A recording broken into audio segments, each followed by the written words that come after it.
শিও ফ্যানদের মাধ্যমে হয়েছিলেন ট্রলের শিকার। কথা উঠেছিল বিক্রি করে দেয়ার, সুযোগের অভাবে প্রায় হারিয়ে যেতে বসেছিলেন তিনি। সেই জায়গা থেকে আজ ইউরোপের শ্রেষ্ঠত্বের মঞ্চে প্রতিনিয়ত প্রমাণ করছেন নিজেকে।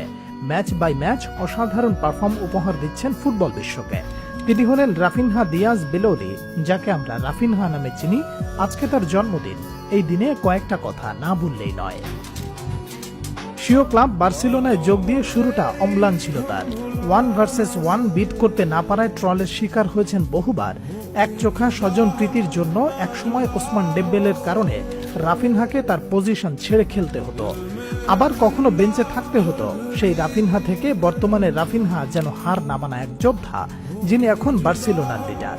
এক সময় যে রাফিনহাকে ছুড়ে ফেলে দিতে চেয়েছিল, সেই রাফিনহাই এখন বার্সেলোনার সবচেয়ে বড় তারকা, আগামী দিনের ব্যালন ডিওর রেসের সবচেয়ে বড় তেজি ঘোড়া।